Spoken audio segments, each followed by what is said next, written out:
Hey, Fly Girl. I'm René Vengelstork, Aviation CEO, FAA board alum, and high performance coach. Whether you're chasing your first discovery flight or leading at 40,000 feet, this show is your runway for bold career moves, real mentorship, and stories from women rewriting their flight plan. From the cockpit to the control tower, we're building the future of aviation one fly girl at a time. Welcome to the Fly Girls Guide podcast. Okay, this is it. I am interviewing the person that is the voice in my headset when I am flying, and I cannot be more delighted than to have Sharlotte Yealdhall as my guest today on the Fly Girls Guide to Aviation Careers. Sharlotte, welcome. I am so glad to have you from the nation's capital talking about air traffic control and traffic management today. Welcome. Thank you so much. I always look forward to the opportunity to get to talk about my career because it's something that most women don't really know about. So it's fun to chat with people about it. Yeah, I love it. Well, one of my good friends has pointed out to me recently that about 17% of air traffic controllers are women. You started when the number was lower than that. You've been doing this for a while. I'd love to hear about your path into traffic management. Sure. Well, it started with a high school careers day, if you can believe that.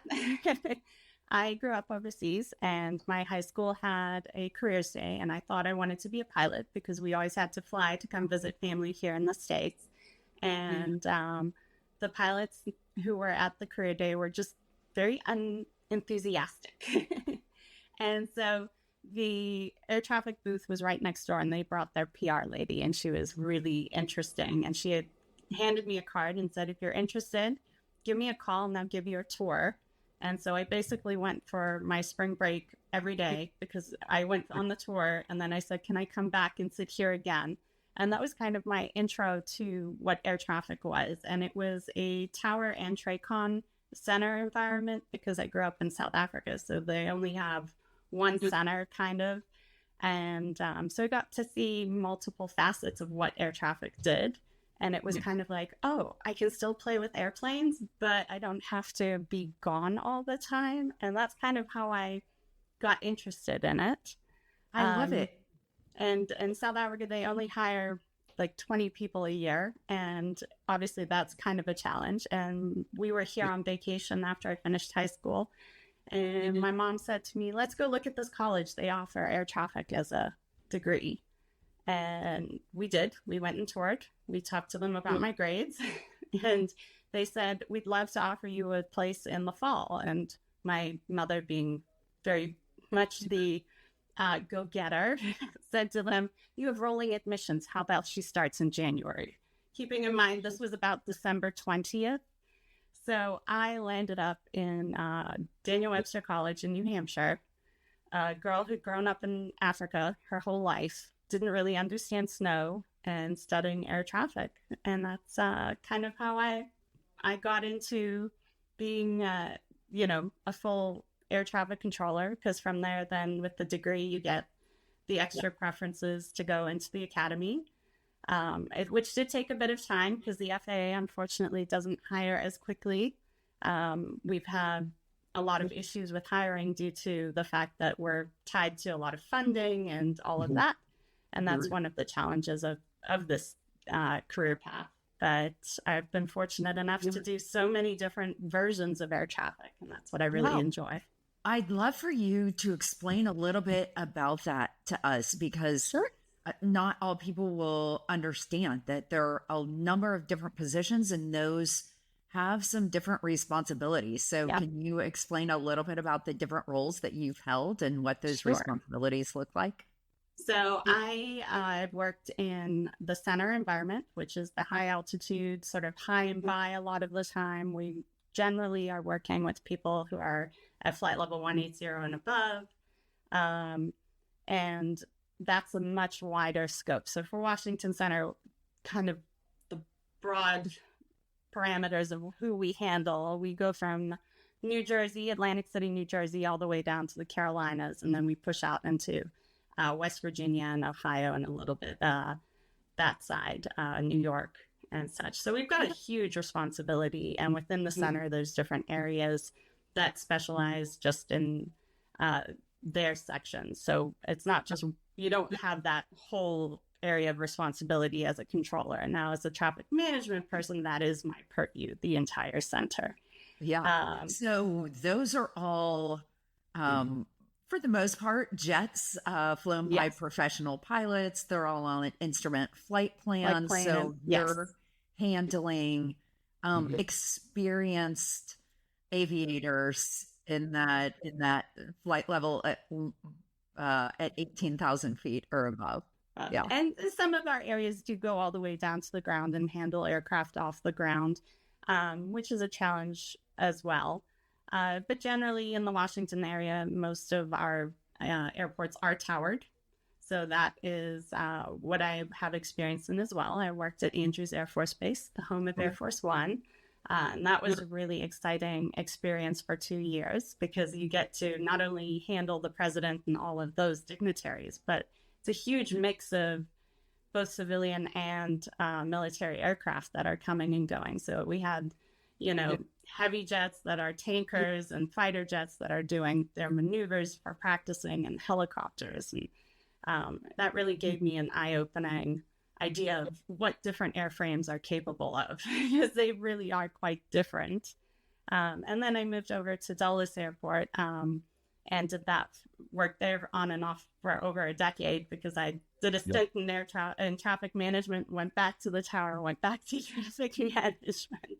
So, but that's where you really get to listen to a lot of the international carriers as well, and you get to really hone your ear as to what it is that helps your non-English speakers understand your air traffic directions, because there were some challenges with accents and some of that as well. So I believe that. And then the third discipline is, of course, TRACON, which I do not have any experience in, but that's after tower hands them off, TRACON takes them and climbs them and hands them off to center. So I haven't done the middle piece. Very good. That's all very interesting. So tell me what a day in the life of a traffic manager looks like. Like what are your daily activities involve right now? So for traffic management, I usually joke with people that they kind of say, "What do you do?" And I say, "Have you ever been delayed?" And they go, "Sure." And I say, "You're welcome. That was my job."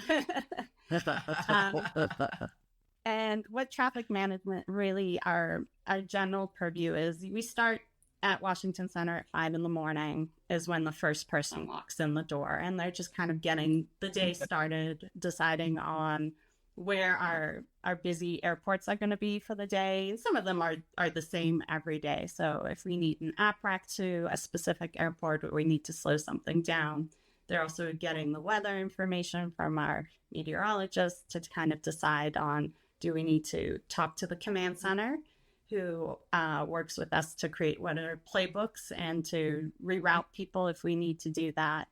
And so throughout the day, we're constantly reevaluating what are our sectors, sort of how busy are they going to be? Do we need to implement any special restrictions for them? Do we need to try and reroute people? My philosophy is I would rather give you a flight plan off the ground versus once you're airborne, because once you're airborne, you're recalculating so many things if I've got to move you. It's a lot easier if I give it to you from clearance delivery, and then you can say, yeah, I can't do that, or let me go get more fuel. I'm just going to jump in here a little bit, because you're doing this at such a high level and so fast paced.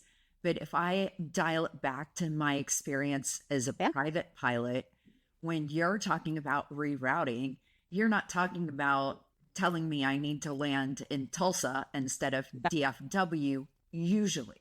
Normally, Correct. you're routing me around a thunderstorm cell so that Exactly. if I have passengers, they're not experiencing as much turbulence. If I'm flying my airplane, it's not getting beat up quite as badly. So you're looking at where the risks are, where the weather's moving, where you're going to need to be routing several airports worth of airplanes through a much narrower path in the sky than Correct. you would normally do that. On the You're deck. also looking at altitudes because Right. flying is not just two-dimensional; No, it's it's three-dimensional. three-dimensional. So there's a lot that goes into kind of managing all of the separation of Right. aircraft in the sky, Right. not just Yeah. from each other, but from inclement From weathers. and also from airports. I mean, I know in the news we've had Newark Airport has been a big news maker recently because of the delays and everything. And part of what we do with traffic management is we're working with each of the towers, particularly what we call the Core 30, which are the bigger airports throughout the NAS. And we'll have phone calls with them, and they'll say, you know what, today our capacity due to whatever it is, whether it's thunderstorms, construction, staffing, there's a huge list of reasons. We can only accommodate 50 airplanes an hour instead of the normal 55. And you're like, oh, well, that's only 5 airplanes. But that's 5 airplanes over the course of 20 hours. So now we've got to kind of like decide how are we going to slow that down so that the airport capacity isn't overloaded, but that we can still keep the flow moving because people need to get to where they're going. So that's the other piece of it as well. Yeah, so it sounds like you have to have some pretty intense job skills to be able to do this job. What do you think are the top 3 qualities that you bring to the table that make you exceptional at your Well, job? I think you have to have a level head as one of them. So you can't get too bogged down in the details, but you do. And most air traffic controllers and pilots as well are very quick to make decisions. We can take a lot of information and condense it down and kind of pick out what we need to. And that's one of the things one needs to be able to do is make those decisions.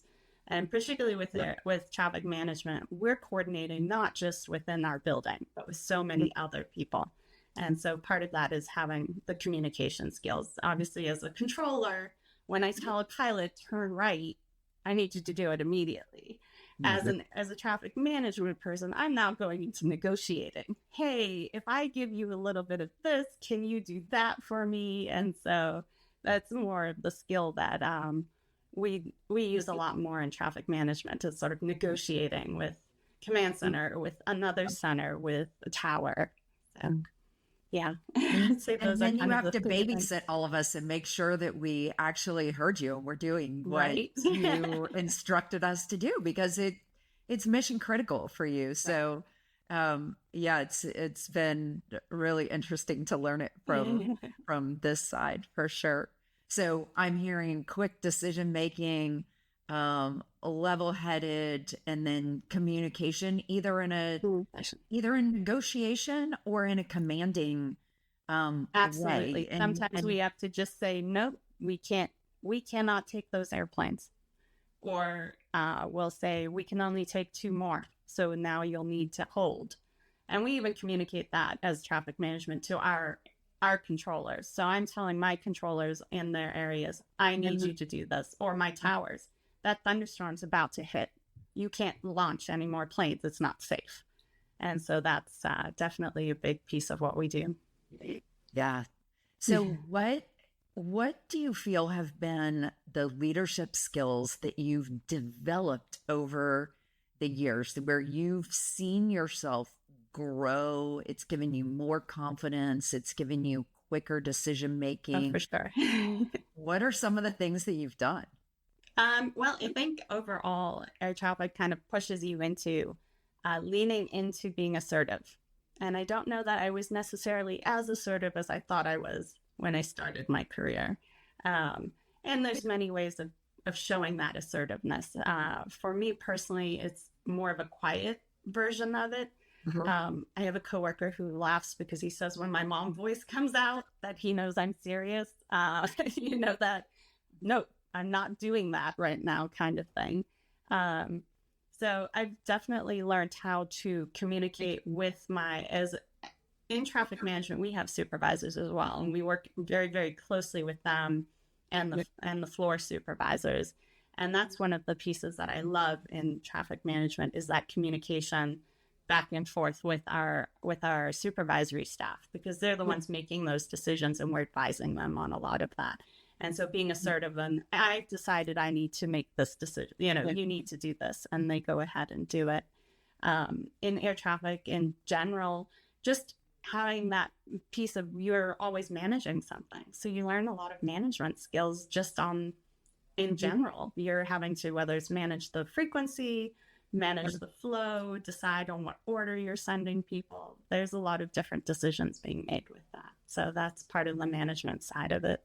And I think it brings a lot of confidence, once you start to see that success, especially early in my career, I all of a sudden like, wow, this is something that, I can be who I am here. I love that. It's like you're able to orchestrate something beautiful. And Right. I was going to say that it seems like taking what could be chaotic and bringing it to order feeling like you basically kept the American sky safe. And your piece of that every day could be really rewarding. It can be very intense. And it can be frustrating. It can be incredibly frustrating. You are sitting there. One of my favorite positions to work is called departure coordinator. And what we do is we are on a hotline with the towers. And as when you're flying, there's normally departure gates from your airport, from the major ones. And so as the thunderstorms are rolling around, because right now we're in what's called swap season, which is severe weather, we're constantly moving aircraft around. And departure coordinator is such a lovely position to me because I enjoy routing people. I enjoy finding creative ways to get you to your destination. And as those thunderstorms roll through, things will start and stop and start and stop. And it gets very frustrating because you're like, I just put people there. And now you're telling me I can't send them that way. And I had this huge sense of accomplishment because I managed to put them there. And now they're saying, no, they can't fly that route anymore. So, but on the other hand, I do enjoy it so much because I'm able to make that change for you on the ground. Hey, this way's open. If you've got the gas, let's try it, So I love it. What's fun about your job? I love the people I work with. Air traffic in general is just a fun job. It has a lot of challenges with it, but no day is the same. It's never identical. Yes, United 123 is going to fly in every day around 4:00, but what is the weather going to have? Who am I working with? What are the parameters and the challenges that are going on today? So there's always that element of something is going to be different within the framework of the flight plans are going to be about the same. The schedules are similar. So, yeah. Hey friends, are you dreaming of a career in aviation or ready to level up the one you've already started? Whether you're a student, a career changer, or a seasoned pro, you are invited to our free virtual aviation career fair happening November 5th. Meet recruiters from top aviation companies, explore career paths you never knew existed, and even sign up for interviews. It's completely free, but space is limited. Register now at weareflygirls.com/careers and take off toward your future in aviation. What's the thing that surprised you most about this career over the 2 decades that you've been in it, Charlotte? I think the thing that has surprised me most is how the agency, the challenges that we've had along the way have not changed in terms of staffing, in terms of updating equipment fast enough. But on the other hand, I think that the other things that surprised me was how much how much variety there is within air traffic, and also outside of being an air traffic controller. There's so much going on in the background, and I didn't really understand how big our agency was when I first started out. I just kind of was like, oh yeah, sure, you go to tower, you go to the Tracon, you kind of, there's air traffic, but there's a whole nother piece behind you that's working on creating routes, creating playbooks, creating new regulations to the safety side of it. Right now, space is such a big piece of it. So there's a lot bigger aviation world, even within air traffic, that most people have no idea is there. Well, you mentioned space, but I think unmanned vehicles, aerial vehicles are going to Yes, play a huge role in absolutely. what you're doing, already are, with some of the management that air traffic, especially in the lower altitudes, is having to Yeah, do with drone activity, and drones, satellites anticipating going all up. of that is Hmm. significant. Yes. Yeah, it's definitely increased in the last 5 years. It has taken over a huge part of what we didn't do for the first 15 years of my career. So, yeah. If you're thinking about someone who's thinking about getting into this industry, I know you have a couple of kiddos and you Yep. probably speak at career fairs. If you're talking to someone who's in high school or maybe in college who's interested in becoming an air traffic controller, what things would you advise them to look at or develop or begin to consider as they're approaching this as a career? I think that a lot of the time, people need to be aware of the fact that, aviation in general, we do not have normal schedules. Your general flow of life is not going to be what most people consider. It's not a 9 to 5 job. And so you do need to be prepared for those challenges of working odd hours, interesting schedules, and such. I also think that it is an incredibly rewarding career path. It is a challenge. You're going to learn so much, whichever discipline you choose to go into, and that really taking the time when you are at the academy and beyond to continue to learn. You can't ever stop learning when you're an air traffic controller or even a pilot. I mean, there's constantly changing things going on that you have to learn about and be prepared for. This career path is not necessarily for everyone. I will say that it is something that is a unique thing that you personality wise have to be prepared to kind of claw your way through all of the challenges. Training is a long period of time. We're compared to the medical profession a lot of the time because of how long it takes to get your qualifications. Tell me about that. It's a 4-year degree, and then So it's like you don't necessarily have to have a 4-year degree. I did go that route, but there's a 4-year degree that you can do, or if you do the off the street hiring, it's a test that you take and you have to do medical and such. And it opens up every few months through USA Jobs, which is the government hiring. You have to pass a psych eval, which makes sense, right? yes, absolutely. And a background check, so they want to make sure you're the right person. Then you go to the academy, and the academy, depending on whether you are an off the street hire, have a degree or such, they have different lengths of time that you're at the academy. Because if you come in off the street, they have like a basics class that starts you off, and then you go into your discipline.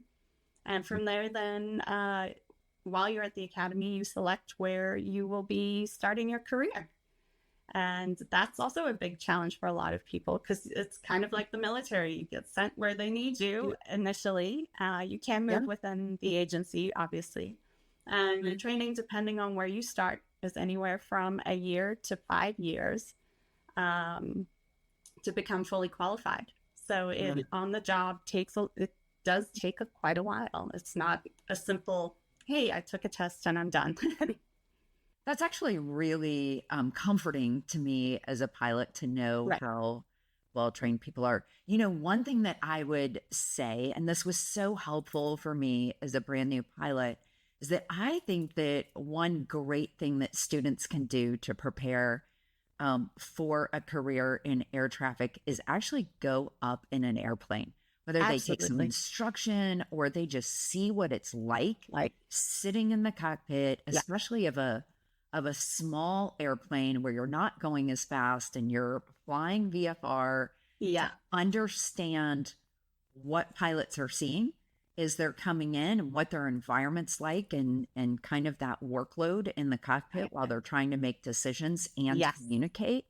That understanding is really great for an air I am traffic a controller. huge advocate of both sides. Yes, I and want then vice pilots versa. to come and visit the tower. I want you to come to the center. Yes. I want you to see what it is that we are doing.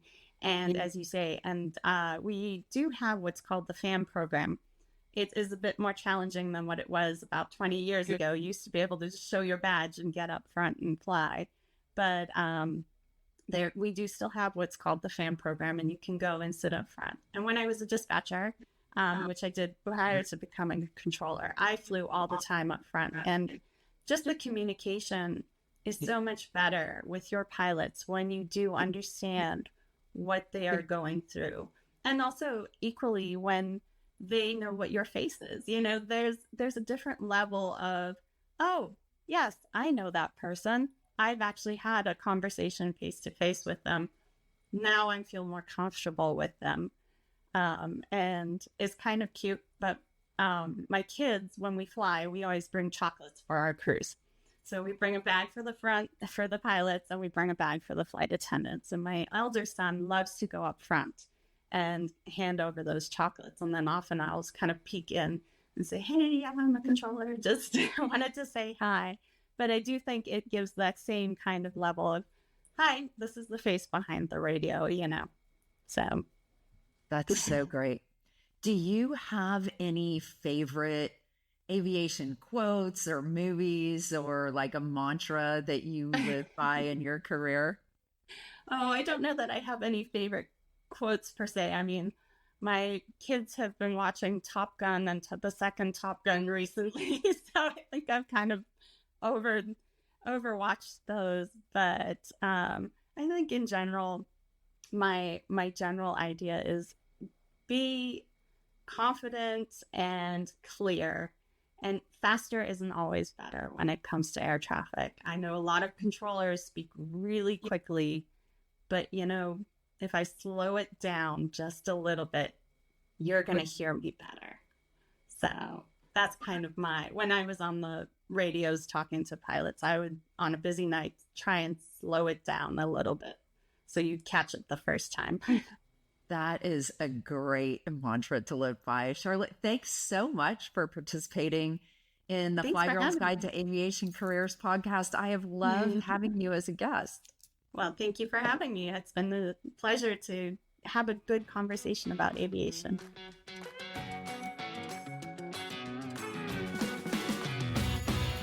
Thanks for tuning in to today's episode. For additional resources, head over to flygirlsguide.com. If you're inspired to pursue a path in aviation or want to support the women who do, be sure to subscribe and leave a review. And if today's conversation sparked something for you, share it with a friend. It's one of the best ways to grow the Fly Girls Guide community. Until next time.